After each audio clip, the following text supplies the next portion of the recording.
Hello guys, I know this is a different type of video and will be a little bit longer than some others, but this is a video I've wanted to make for a few months now. So let's get on with the question in the title. Which driver is the next big thing?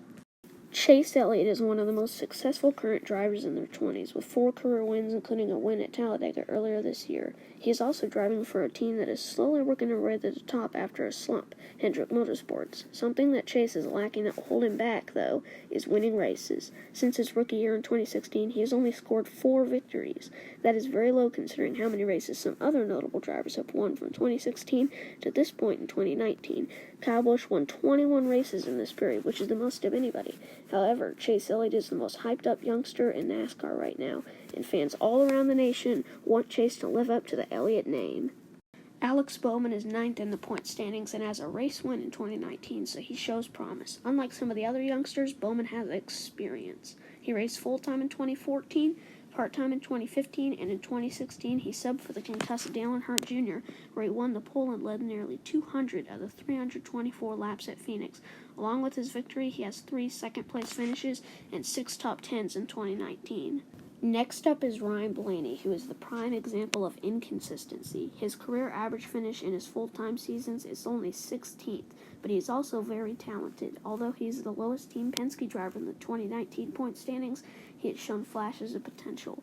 For example, in the 2018 Daytona 500, he led over half the race until he was caught up in a late race crash.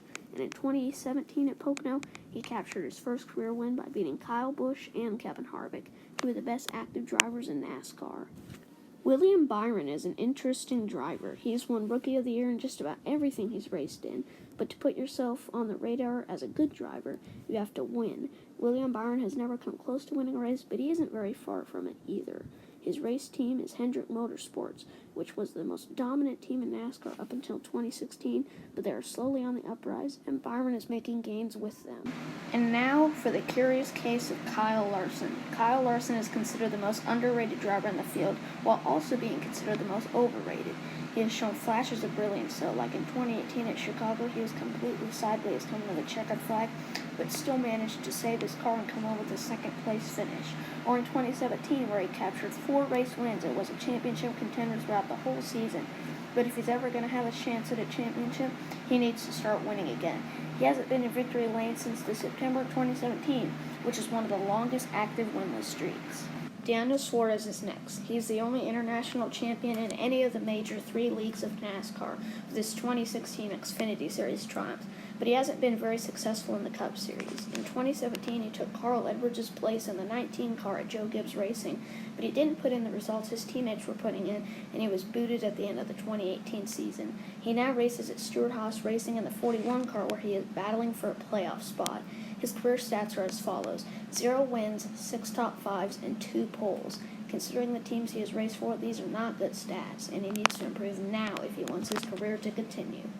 Erik Jones and Daniel Suarez have very similar career paths. They battled each other for the 2016 Xfinity Series championship, and both have landed rides at Joe Gibbs Racing. Jones started his career in 2017 racing for Furniture Row Racing, where he was quickly moved up to Joe Gibbs Racing in 2018. He captured 1 race win at Daytona in July, and that's really his only highlight in 2018.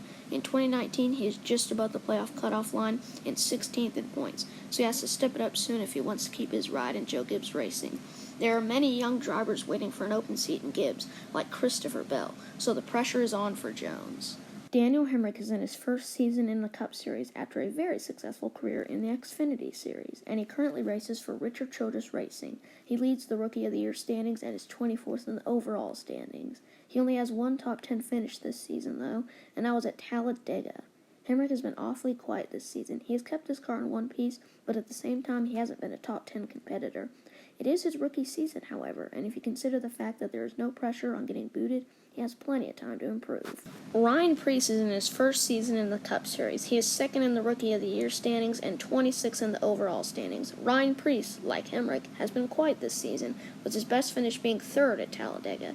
There may be a little bit of pressure for Preece to perform, though, because his teammate Chris Buescher, who's relatively young, is running better than him. Preece has a lot of time to make gains, however.